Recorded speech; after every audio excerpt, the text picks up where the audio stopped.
Lá, bom tempo sem se ver. Meu tempo é muito curto, é muito difícil, mas estamos aqui para finalizar essas aulas que tem que terminar e para mais uma etapa. Então, que o dia de vocês seja abençoado. Eu não sei o horário que vocês vão assistir, mas que sejam muito abençoados. E vamos pedir a Deus, né, toda a direção nesse momento. Senhor, nos abençoe, Senhor, seja o centro desta aula, o professor, aquele que vai nos ensinar, nos revelar, abrir o nosso entendimento, em nome de Jesus. Vamos lá, querido, para ganharmos tempo. Vamos falar agora da postura adequada do líder na casa de Deus. Né? Assim como a gente está vendo todo o treinamento de Timóteo que Paulo está fazendo, que os líderes faziam naquele momento, nós aqui também vamos colocar, olhando para nós nos dias de hoje, como nós devemos ter, que postura. Nós vimos que tanto o presbítero, que hoje é o pastor, líder da igreja, como o diácono, todos nós precisamos ser cheios do Espírito, precisamos ter um relacionamento com uma pessoa, com fidelidade, com respeito, precisamos ter o domínio próprio, o domínio sobre a nossa família, né? O pai, principalmente, ser o cabeça, ser o sacerdote da casa, como a Bíblia nos ensina. Não é? Precisamos exercer, botar em prática tudo aquilo que a palavra tem colocado em nós, tem nos ensinado. E aqui Paulo faz a mesma coisa com Timóteo. A preocupação, já falo isso em todas as aulas de Paulo com Timóteo, era que ele não se envolvesse com a sujeirada que estava em Éfeso. E a verdade é que a sujeirada que estava em Éfeso tinha uma aparência bonita.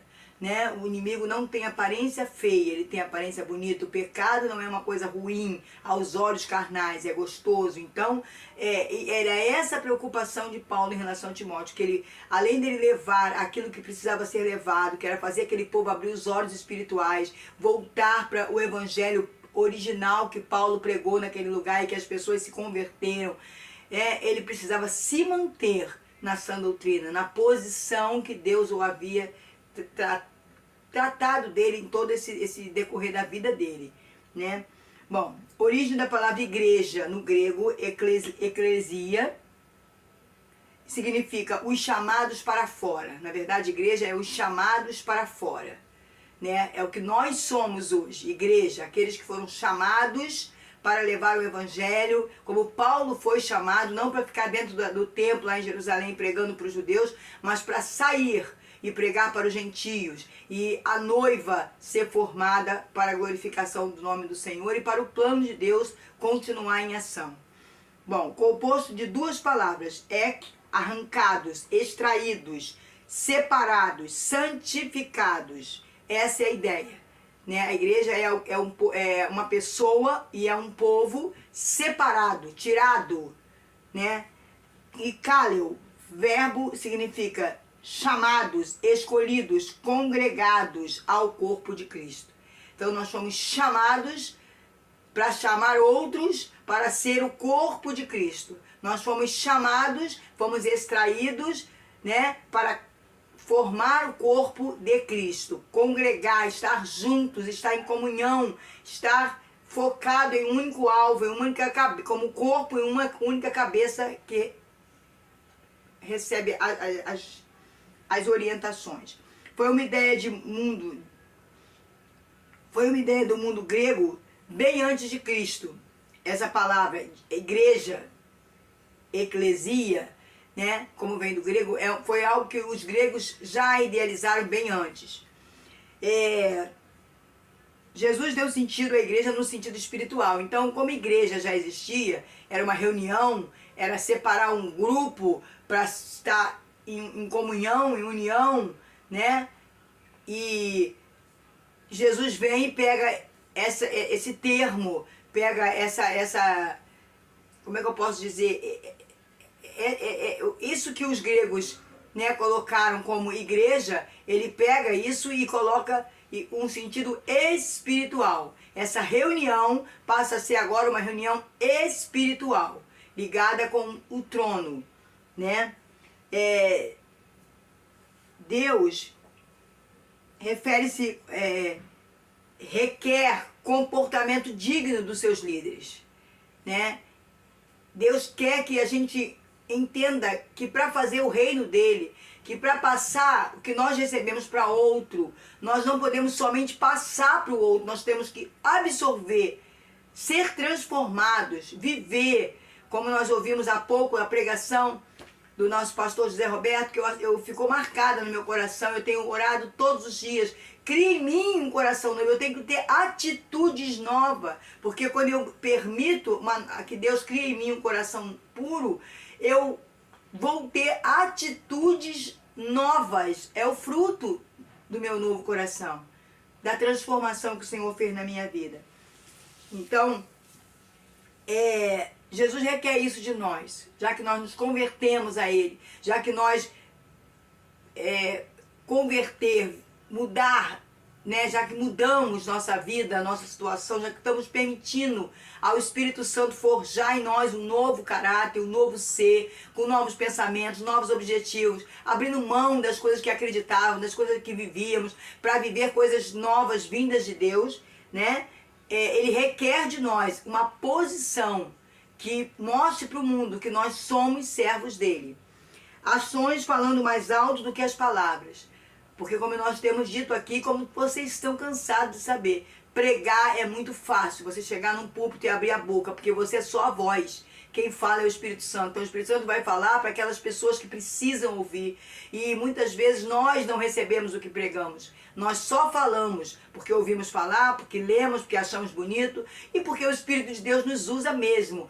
Porém, o que Deus está requerendo de nós como líderes hoje é que a gente não só fale, mas viva intensamente a palavra de Deus. Orientação de Paulo para Timóteo. Para instruir os líderes. Paulo chama Timóteo, você vai lá, você vai ter que instruir os líderes, os bispos, os diáconos, para eles saberem se comportar na igreja. Eles têm que ter uma vida dentro e fora da igreja dirigida por Deus, pelo Espírito Santo. Isso Paulo passava para Timóteo. Você tem que conversar com todos lá, seja o bispo, aquele que é o pastor local, como os diáconos que vão estar auxiliando em todas as áreas, não importa quem seja, todos que têm um cargo, todos que são líderes, todos que exercem uma função no reino, porque antes de você exercer na própria igreja material, você exerce no reino. Você foi chamado por um Deus invisível, mas real, um Deus criador. Então, ele já vai nos instruindo, ele usa Paulo para instruir Timóteo, dizer para Timóteo, tem que ter um comportamento.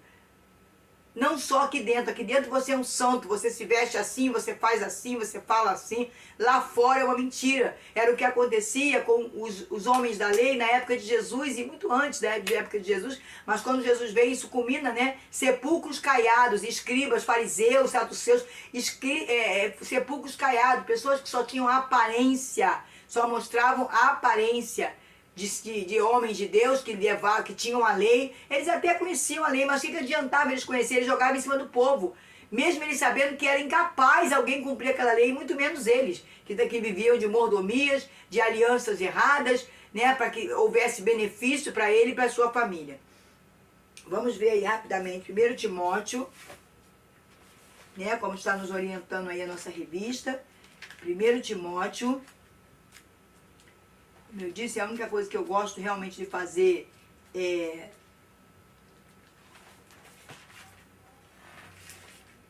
nas nossas aulas, que eu não quero abrir mão, é abrir a palavra para confirmar aquilo que a gente está estudando, que a gente está falando. 1 Timóteo 3,14 diz assim, ainda que alimente a esperança de ver-te em breve, escrevo-te essas orientações. Quer dizer, Paulo não tinha certeza de nada.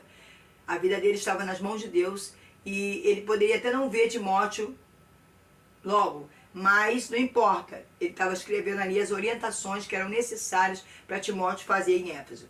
Contudo, se eu demorar, fique ciente de como as pessoas devem comportar-se na casa de Deus, que é a igreja do Deus vivo, coluna e fundamento da verdade. Porque da igreja tem que sair aquilo que é bom, o ensinamento bom, a palavra de vida eterna, a salvação, a cura, a libertação, é da igreja. Igreja local, onde o povo está se reunindo para entronizar a presença. E igreja nós, é de nós que tem que fluir tudo isso, porque é em nós que o Espírito Santo habita. É lá na nossa igreja local que o Espírito Santo se manifesta quando nós invocamos o nome de Jesus. Sem dúvida, grande é esse mistério da fé.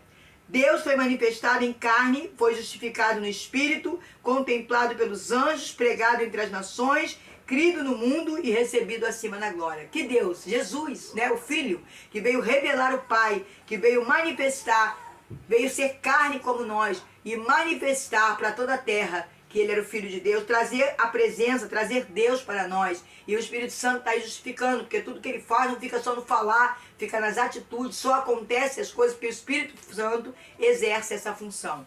Amém? Então Paulo está dando aqui orientações para Timóteo. 3 expressões para descrever a igreja. A igreja é a casa de Deus, não é a nossa casa. Não é chegarmos lá e fazermos o que queremos, sentar do jeito que queremos, administrar ou fazer o que quer. Não. Nós precisamos receber as orientações de Deus. Para isso, aquele versículo que eu sempre repito aqui. O Espírito Santo vai instruir você sobre as coisas que deves fazer. Está escrito isso na palavra.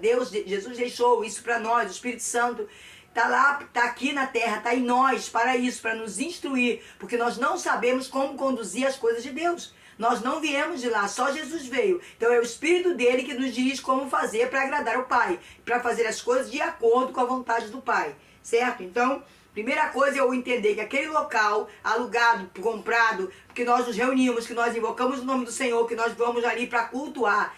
Igual aqueles locais que Abraão juntava lá as pedras e fazia o sacrifício, que Jacó também fazia, que todos os outros, Davi fazia, né, o Orel que Davi levantou para que Deus manifestasse a sua presença, é a mesma coisa. Hoje nós temos um local, onde nós pode ser uma casa ou pode ser um salão, mas um local que nós ali invocamos a presença de Deus. Ali agora é consagrado a ser a casa de Deus. Além de que nós também somos a casa de Deus, que somos a morada do Espírito Santo. A igreja do Deus vivo. Nosso Deus não está morto. Não podemos fazer as coisas achando que Ele não está vendo. Não podemos fazer fofoca, divisão, falar mal de pastor, falar mal de líderes, achando que Ele não está vendo. Ele vê tudo, a casa é dele. Ele é um Deus vivo, presente. Tá? Ele é presente na pessoa do Espírito Santo. Ele está ouvindo e vendo tudo. E a coluna, a igreja é a coluna e o fundamento da verdade. A casa de Deus precisa ser a coluna e o fundamento da verdade, aonde se prega a verdade, aonde o evangelho de Cristo, que vem falar sobre o plano de Deus, sobre a promessa de Deus, que foi falada em todo o Velho Testamento, cumprida na vida de Jesus, agora anunciada a volta para buscar a igreja, a noiva, no Novo Testamento até Apocalipse, tudo aí, toda essa palavra, toda essa verdade tem que sair de dentro da igreja. A igreja não é lugar para show, a igreja não é lugar para falar de outros assuntos, a não ser da palavra de Deus. Ensinar o povo a viver sob a direção do Espírito Santo, submetendo, tirando essa dura cerviz e se curvando, pedindo a Ele um coração puro, um coração onde Deus reine, onde Deus comande. É isso que Deus quer. Então, são 3 expressões para nós falarmos sobre a igreja. A casa de Deus, a igreja do Deus vivo e a coluna e o fundamento da verdade. Primeiro propósito de Paulo é escrever a primeira carta para Timóteo. Qual foi o primeiro propósito de Paulo? Introdução a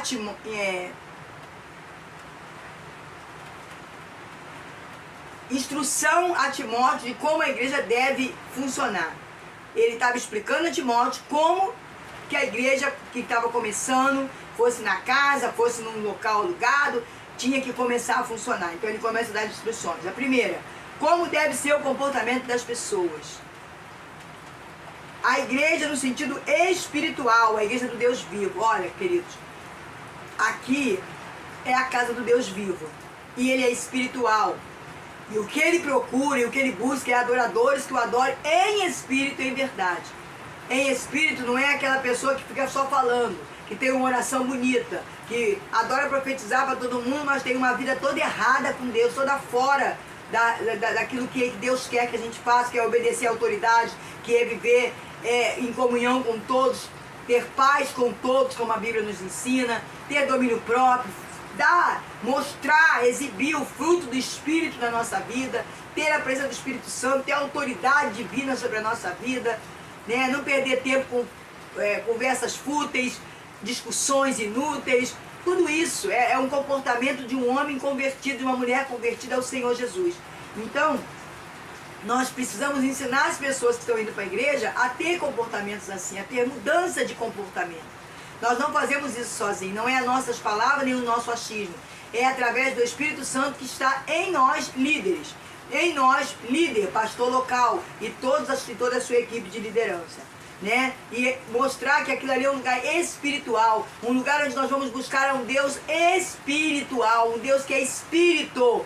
E nós precisamos buscá-lo, ouvi-lo, como ouvir a palavra de Deus, como na hora da palavra nós devemos nos comportar. Se fisicamente, no mundo físico, material, a gente quando está conversando com alguém, se outra pessoa chegar, a pessoa tem que pedir licença, tem que esperar porque a gente está conversando com a pessoa, a mesma coisa como nós estivermos na casa de Deus e ouvir Deus falar, quando alguém se coloca naquele púlpito para pregar, seja uma criança, um jovem, um adulto, não importa, um pastor, uma mulher, um irmão, não importa. Se ela está ali, a vida dela pode estar de cabeça para baixo, hein? Mas ela vai estar sendo o canal de Deus, porque Deus tem misericórdia do seu povo. Então Deus vai falar com a noiva, vai falar com a igreja, e as pessoas vão estar atentas, ouvindo, absorvendo, não é ouvindo, saindo, quando chegarem na porta, a igreja não sabe mais nada não, é guardando aquilo, chegando em casa, buscando no conhecimento, durante a semana. Poxa, eu ouvi essa palavra, Deus está falando comigo ainda no meu coração, vai acontecer situações que você vai lembrar da palavra, vai colocar em prática o que Deus te ensinou no domingo, ou na quarta, ou na sexta, no dia que teve culto na sua igreja. Então, é isso, como as pessoas devem se comportar dentro da igreja. Prestando atenção na palavra, adorando na hora do louvor. Tem gente que na hora do louvor pensa que está em casa, né? Vou lá, vou aqui, tudo bem, tem pessoas que tomam remédio de pressão, eu muitas vezes vou no banheiro mais de uma vez, porém, nós precisamos mostrar às pessoas que façamos isso se for extremamente necessário. Não tem que ir para o corredor conversar, não tem que ir para não sei para onde, falar não sei o que, atender telefone toda hora. Pode ser uma coisa urgente, tudo bem, mas não é toda hora, e principalmente na hora da palavra, eu tenho que estar atenta ao que Deus está falando. No louvor, não é menos importante, eu tenho que entronizar a presença. Então, para que eu entronize a presença, esse negócio de Jesus estava no templo quando ninguém estava, isso não é verdade. O Espírito de Deus sai conosco, Ele habita em nós, então Ele sai conosco. O templo fica lá guardado pelos anjos. E a gente orando para que Deus guarde. Porém, não habita Espírito Santo ali dentro, nas paredes vazias. Quando nós voltamos, o primeiro que entra, já entra com a presença do Espírito Santo. E ali vai chegando um, vai chegando outro, e todos nós invocávamos, adorávamos, entronizar, e a presença vai se manifestar como um todo. Quando saímos, Ele sai conosco, Ele vai estar conosco. Nós somos a igreja que leva a arca, que leva a presença, né? Muito bem. Isso nós devemos ensinar ao povo de Deus, porque nós temos visto muitas vezes bagunças, pessoas na hora do louvor não estão nem aí pro louvor, eu só gosto da palavra. Isso não existe. Ninguém pode chegar na igreja cheia de problemas, cheia de pensamentos, cheia de coisas para fazer depois e sentar e ouvir a palavra. Para isso existe um momento do louvor, para a gente adorar, para a gente se desprender, para a gente lançar sobre Ele nossa ansiedade, colocar os problemas na mão dele e dizer: Senhor, eu não quero mais pensar em nada, eu quero orar pelo meu irmão, eu quero te cultuar, eu quero te adorar. E é isso que nós precisamos fazer, ouvir a palavra de Deus, né? Que a fé, ela vem pelo ouvir. É por isso que hoje não existe muitas curas, coxo andando. É por quê? É porque Deus parou de fazer o milagre? Não. É porque nós não temos fé suficiente. Por que não temos fé? Porque ouvimos pouco a palavra de Deus. Vamos para o culto, mas não ouvimos a palavra. Então Paulo exorta, fala com Timóteo, instrui Timóteo para que ele vá falar com os pregadores de Éfeso, aqueles que Paulo deixou nas casas, que alguns ele mandou até tirar e levantar outros, mas para que façam aquilo que tem que ser feito. Ensinar o povo a cultuar a Deus, a adorar a Deus. No Novo Testamento, aí a terceira instrução, grande ministério da piedade, Jesus centro de tudo.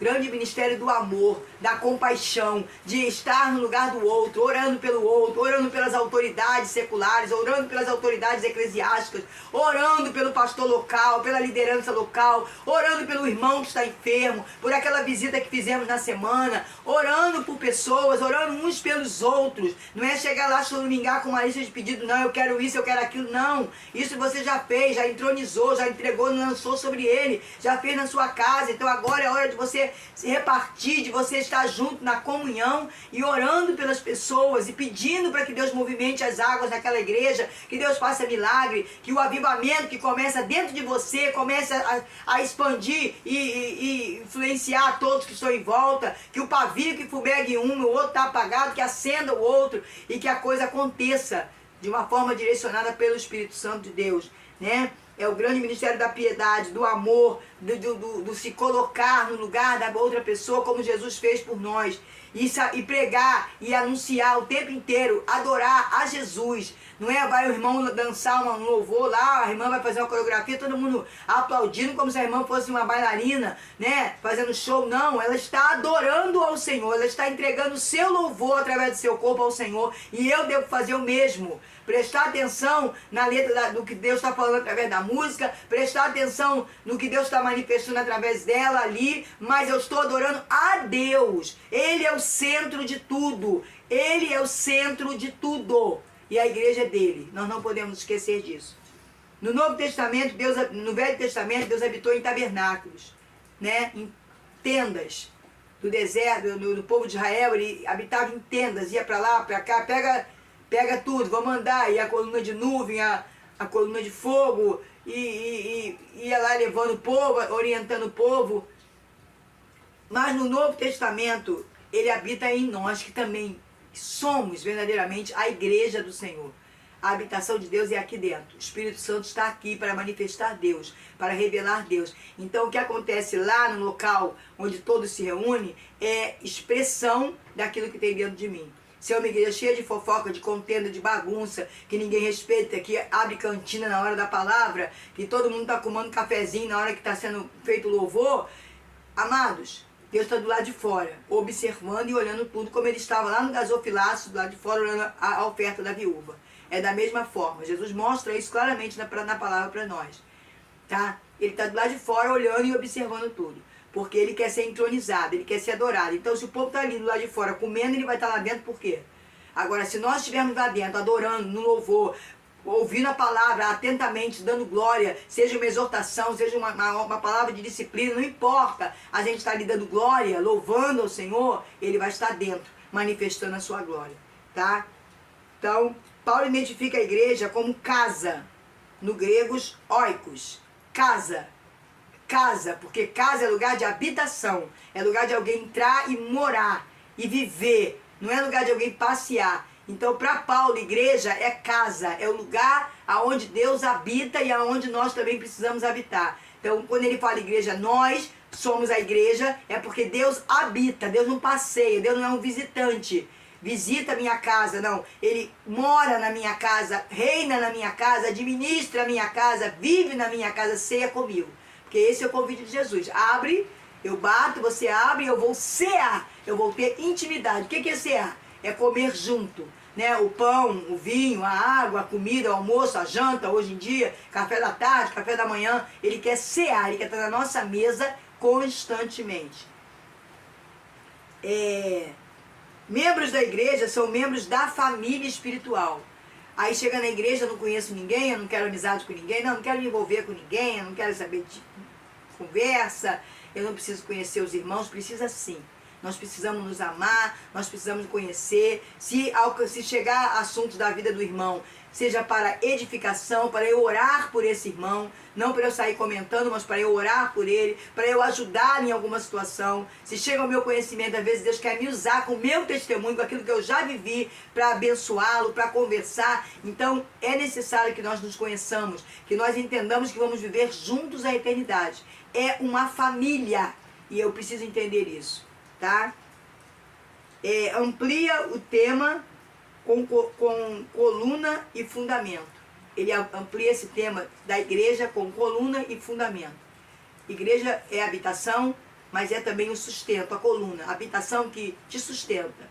Como a família é a base dessa sociedade que a gente vive, se a família está desmoronada, a sociedade está desmoronada, como a gente está vendo, como vimos lá em Sodoma e Gomorra, como vimos no tempo de Noé, estamos vendo hoje novamente. Entendeu? A mesma coisa é a igreja. A igreja é a base, é a coluna do reino de Deus. Aqui na terra. Nós estamos aqui sendo preparados, trabalhados através da palavra, edificados, edificando outros sendo discipulado e discipulando outros para que a coluna seja sustentável nessa terra pelo Espírito Santo, tá? Bom, Mateus 7.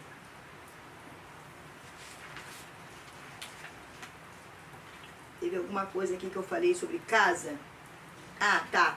Quando nós falamos das 3 expressões que descrevem a igreja, e uma que é a casa de Deus, eu me reportei a Mateus 7. É o ministério de Jesus, né? Ministério da piedade, desde Belém, do nascimento, até a majestade celestial na ascensão. Jesus vem, nasce numa manjedoura, já mostrando a humildade, já mostrando que ele não iria vir no palácio, mas que ele viria para aqueles que realmente precisam, que são deixados de lado, né? E a gente vê ele mostrar esse ministério de piedade até a ascensão, até a hora que ele sobe, que os discípulos contemplam ele indo para a glória, né? E eu lembrei muito de Mateus 7, que fala sobre as 2 casas, os 2 fundamentos. Construa a casa na areia ou construa a casa na rocha, né? Mas o sábio ele vai construir na rocha. E que rocha é essa? A minha rocha de construção precisa ser Jesus. A minha vida espiritual, o meu ministério. O que eu quero para o meu ministério? Eu quero ser isso, quero ser aquilo. Tudo tem que estar fundamentado em Jesus. Eu tenho que ser chamado por Ele. Eu tenho que amar esse chamado, desejar esse chamado, aspirar. Por isso que a nossa igreja tem essa classe, né, que quando vai ao ministério, aspirante, né? Aí as pessoas perguntam, mas está na Bíblia? É porque a pessoa, está na Bíblia de uma forma diferente, mas está na Bíblia. É porque é a pessoa que aspira ao ministério, aspira, deseja. E Paulo ensina isso para Timóteo, para que ele vá para o ministério, para que ele seja um líder, ele tem que, além de ser primeiramente ser chamado por Deus, e depois ele tem que aspirar isso. Porque se ele não quiser, nada feito. Então ele tem que aspirar esse ministério, desejar esse ministério. Muito bem. Coluna, unidade espiritual.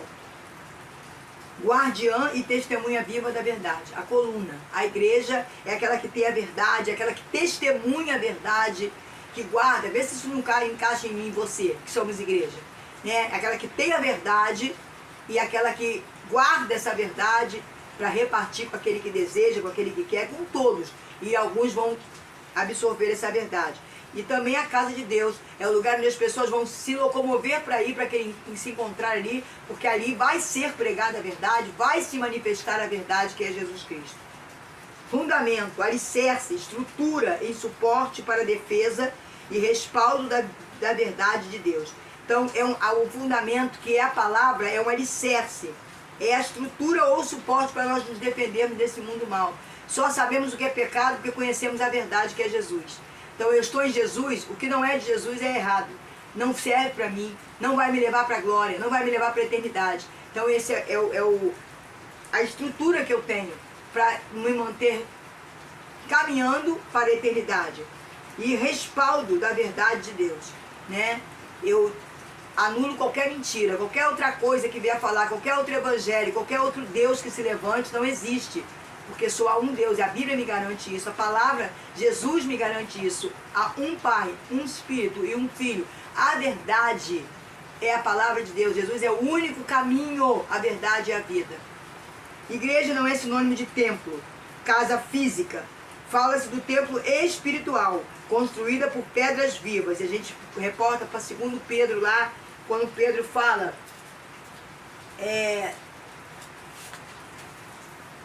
Deixa eu me localizar aqui, 2 Pedro 2.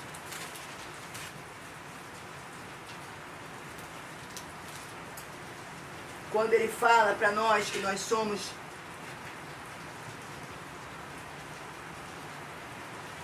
pedras vivas.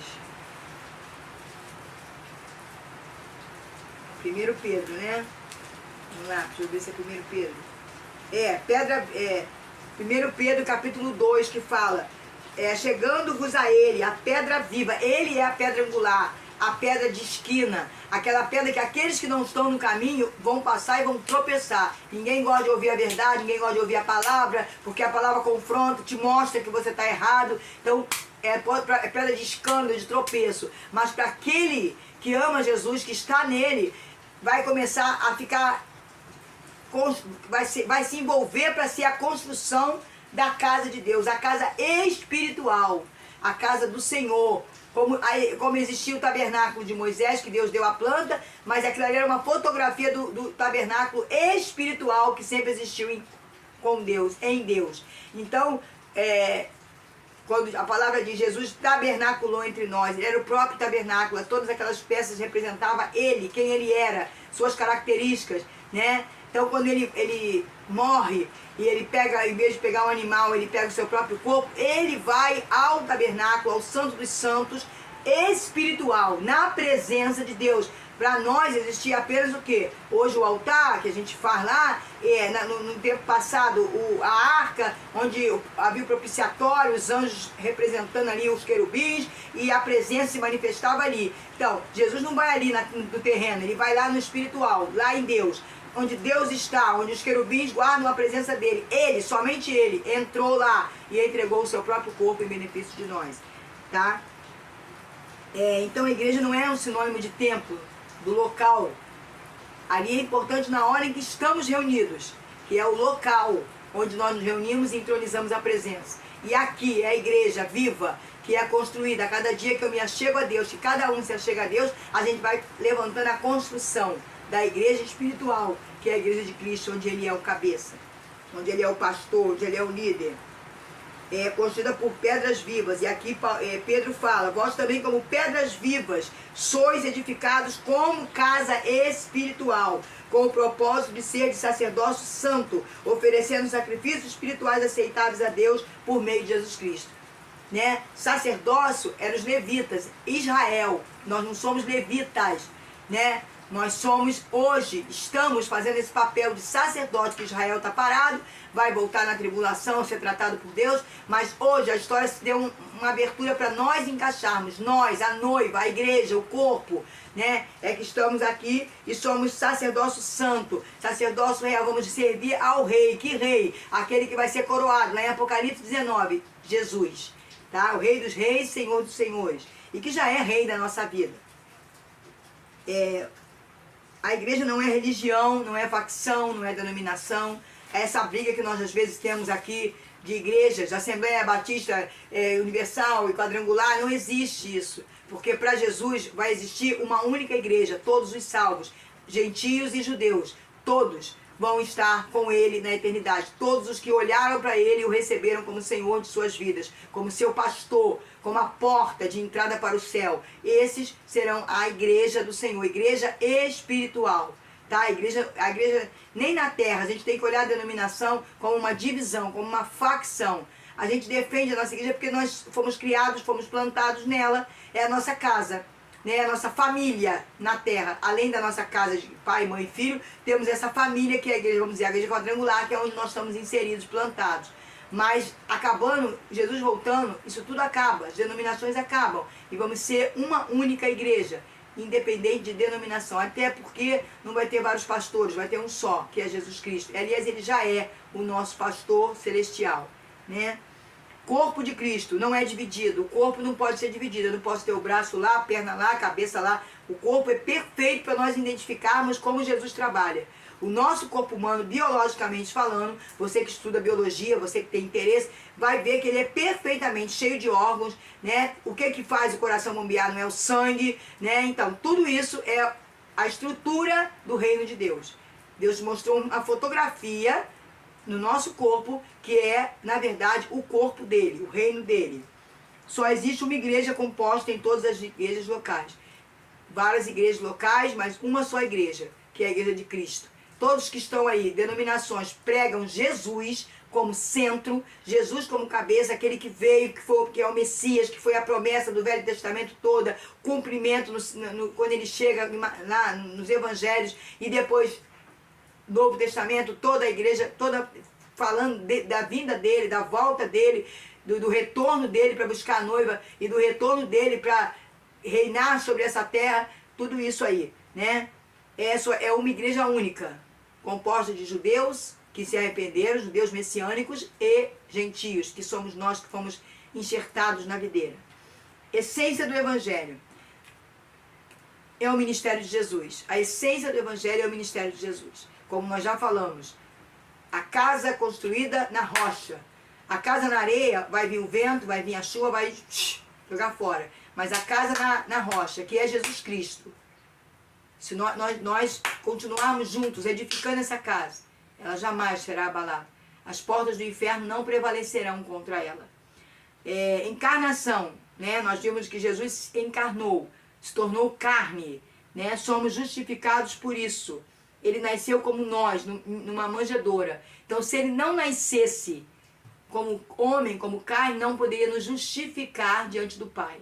Ele só pode chegar para o Pai como nosso sumo sacerdote que ele é hoje e dizer: Pai, sobre ele está o meu sangue, eu derramei sangue, eu comprei essa vida, perdoa, ele está arrependido, olha para o coração, eu já sondei, já esquadrinhei, ele está arrependido daquilo que fez, então perdoa, vamos abraçá-lo, tá? Ele só pode fazer isso, é o que Jesus faz por nós, nosso intercessor, porque ele foi homem como nós e conhece todas as nossas fraquezas, tá? Então, como ele conhece a fraqueza, ele manifesta a graça que vem dele para nossas vidas. Morte e ressurreição. O poder do Espírito Santo se revelou na vida, na morte e na ressurreição. Quando ele viveu, o poder do Espírito Santo se manifestava na sua vida. Quando ele morreu, o poder do Espírito Santo se manifestou, trazendo ele à vida de volta. E fez ainda ele pregar para aqueles que tinham morrido sem conhecê-lo. E na ressurreição, quando ele ressuscita, é o poder do Espírito Santo que o faz viver de novo, né? Ascensão. Jesus é Deus e é exaltado. Quando ele sobe, ele já volta à sua posição de Deus. Ele não retorna ao seu corpo original, que ele tinha lá em Gênesis 1, antes do mundo existir. Ele não retorna mais. Ele vai ter um corpo novo, nem a carne. Ele vai ter um corpo glorificado, que é a primícia de que toda a terra terá, de que todo ser humano vai ter, todo ser humano que o aceitar vai ter, que é o corpo glorificado, que nós vamos receber, o corpo incorruptível. E quando ele sobe ali na ascensão, ele é exaltado pelos anjos, por Deus e por todos, né? Proclamar quem ele é até nossos dias, é o que nós temos que fazer, proclamar Jesus. Líder, o que você tem que fazer, não é citar regras, não é dizer o que você acha certo, o que você quer. Ah, eu quero esse pano rosa, eu quero esse... Não é isso, eu quero essa lixeira aqui, eu quero esse pano ali. Não, o que você precisa fazer é pregar a palavra de Deus. E a palavra de Deus vai forjar homens e mulheres de Deus, caráter divino. E vocês vão ver que vai dar certo, que as pessoas vão começar a agir conforme o que Deus quer. E o que Deus quer é bom, agradável e perfeito. Por muitos anos eu vivi dando ordens na igreja. Quer assim, faz assim, até o dia que eu tive que entender que tudo que eu falava não era perfeito. Mas aquilo que Deus fala, sim, isso traz alegria, isso traz paz, isso não traz exaustão, depressão, cansaço, estresse, não traz. A gente se estressa porque a gente busca da nossa forma. Mas se a gente buscar da forma de Deus, a gente vai ter paz. Paz que excede todo entendimento. Então vamos proclamar quem Ele é. O nosso papel principal na igreja é proclamar quem Ele é. Ah, mas eu quero proclamar, eu quero pregar, mas está faltando isso ali, está faltando isso aqui. Entrega tudo nas mãos dEle. Ora para que o ministério cresça. Ora para que Deus mande vidas. Ora, converte pessoas, leva pessoas a Cristo Jesus. Converte, não que você não converte, nem eu, mas converte, que eu digo, leva pessoas a Jesus. Deixa o Espírito Santo convencê-las. Evangeliza, fala do amor de Deus, tem o seu tempo ocupado em anunciar o reino na internet, em tudo quanto é lugar. Porque se você fizer isso, Deus cuida do resto. As demais coisas Ele vai fazer. Ministério. O que não conhecíamos sobre Jesus, agora revelado na cruz, na obra da cruz. Na cruz se cumpre todo o plano de Deus. Deus diz para Eva lá que Ele vai mandar, da semente da mulher, alguém que vai esmagar Satanás. Mas que o diabo vai tentar de todas as formas, vai ferir o calcanhar dele. O que o diabo fez foi machucar, e ele tenta até hoje machucar todo mundo, ferir todo mundo, mas ele não pode destruir ninguém. Mas Jesus sim, vai pisar a cabeça dele, vai destruí-lo totalmente no tempo certo, na hora certa. Mas nos nossos dias ele já o repreende, ele já o lança longe de nós, ele já joga ele por terra quando nós invocamos em nome dele. Amém? Quando nós invocamos o Senhor Jesus, o nome de Jesus, e falamos o nome de Jesus, o próprio Jesus já o tira de nosso caminho. Mas lá na frente, ele vai, logo após o milênio, ele mesmo vai lançar ele lá no lago de fogo. A verdadeira piedade se encarnou e viveu entre nós, cheio de graça e verdade. Aqui nós ficamos para mais uma aula. Vamos daqui a pouco para a próxima, tá? E estamos terminando, em nome de Jesus. Mas que o Senhor fale com você, que o Senhor te direcione, que o Senhor te instrua. Que eu estou falando aqui um pouco, mas que o Senhor abra o leque para você entender melhor tudo aquilo que Paulo quis instruir Timóteo, direcionado pelo Espírito Santo. Paulo não fazia nada dele. Não era o Paulo ensinando, o Paulo capaz lá de Roma. Não era o Saulo, né? Era o Paulo transformado. O Saulo que foi liberto, que teve que se esvaziar de si mesmo e assumir o comportamento de Cristo, né? Viver como Cristo, procurar ser semelhante a Cristo. Então esse Paulo, instruído pelo Espírito Santo, dirigido, sendo casa do Espírito Santo, é que ensina Timóteo como instruir aos líderes na igreja de Éfeso e nas demais igrejas. Tá bom? Deus abençoe você. Tchau. E a gente